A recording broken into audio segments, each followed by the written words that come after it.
ကိုမင်းမော့ကုန်းအောင်မှာတော့ဆဲထားတွေ့လားကျမနာမည်အတူနဲ့ပြီးတော့တော့ဆဲပြီးရန်နေဖြစ်ရင်အဲ့ဒီမန်ကိုဖျက်ပလိုက်ရောအဲ့တော့အဲ့ဒီလူတွေကဘသူ့ကိုမုန်းတာလဲကျမကိုပဲမုန်းတာ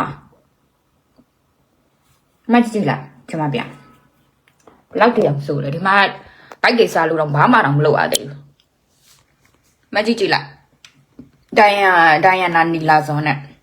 နော်ဒီမှာတွေ့တယ်လိုက်အဲ့လိုမျိုးလုပ်ထားတယ်မကြည့်လားအောက်မှာသွားပြီးတော့ဆဲပြီးရန်နေဖြစ်ထားပြီးရောကျမကိုအဲ့ကောင်မလေးကလင့်ပို့ပေးတယ်ပို့ပေးတဲ့ကောင်လေးကမှအန်တီဇွန်ရဲ့နာမည်နဲ့ဒီလိုလုပ်ထားတယ်တဲ့ပြီးသူပို့ပေးတဲ့လင့်ကိုကျမဝင်လိုက်တော့လေကျမကိုဘလော့ထားတယ်ဒီမှာတွေ့တယ်လားပြီးရောအဲ့ဒီအောက်ကမန်တွေကိုအကုန်ဖြတ်ပြေးသွားတယ်အဲ့ဒီကောင်မလေးကသမီးအကုန်သိရဲတဲ့ဆိုပြီးတဲ့အခါကျလေ access ရိုက်တယ်ပြီးတော့အဲ့ဒီ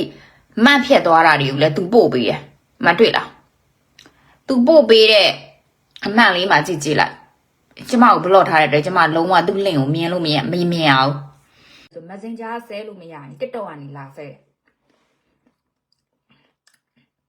ဟိုတနေ့ကကျမပြောလိုက်တယ်မလားကျမကိုတိုက်ခိုက်နေတဲ့ကူရီးယားလူတွေကိုငါတို့ရဲစခန်းကနေတိုင်လို့မရလို့ကျမကနေပြီးတော့မှတရားရုံးကတိုင်မယ်လို့ပြောလိုက်တော့ဘယ်လိုလာပြောတယ်မှန်းအမလေးတဲ့ရဲစခန်းမှာလည်းရှုံးပြီးသားဟုတ်တယ်တရားရုံးမှာတဲ့ထပ်တိုင်နဲ့စုတောင်းပါဖြစ်တယ်ညာဖြစ်တယ်ဆိုပြီးတော့ဆဲတာပြီးတော့ကျမတို့က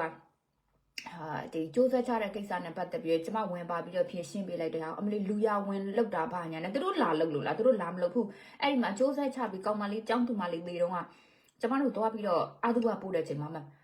ဟိုအမတယောက်ရဲ့ကျမရဲ့ချိုချင်သွားပါတယ်ကျမလေးဘတော်မှလေးကိုရသွေးပြီးပြောတာမဟုတ်ဘူးအာသုဘတစ်ခုသွားပြီဆိုလေကုငွေအပြင်မှာမုတ်နေပါဝယ်သွားပြီးတော့မှလာတဲ့သူကိုဝေတာဒါကျမရဲ့စေတနာပဲလုတ်ပေးခြင်းစိတ်ရှိတာဗောနော်အဲ့မှာကျမနဲ့အတူတူသွားတဲ့အတူတူလိုက်ပေးတဲ့အမကလည်းဟိုကသူကရှင်းပါလေဒါပေမဲ့ကျမပဲရှင်းလိုက်တာချိုချင်နေဝယ်ပြီးတော့ဒီကျမတို့ဘက်မှာရှိနေတဲ့သူတွေပါကျမတို့ကအတုပမှာဝေတာပေါ့နော်သူတို့လာလုတ်လေသူတို့လာမလုတ်ဘဲနဲ့ကျမလုတ်ပြီဆိုအဲ့လိုပြောတာ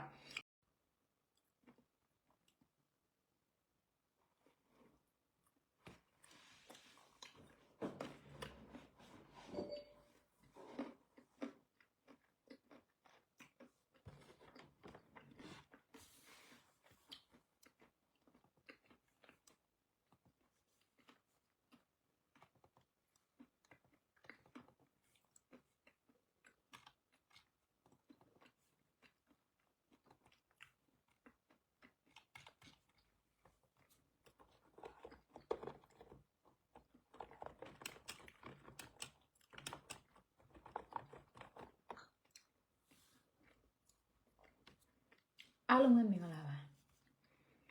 ကျမကလေအခုမှအပြင်ကနေပြန်ရောက်တာအခုကိုရီးယားမှာဟိုအမြဲတမ်းဟိုစားဖုန်းဆိုလည်းအမြဲတမ်းဖွင့်ထားတာပေါ့နော် data အိမ်ရောက်တော့လဲ wifi က free ဆိုတော့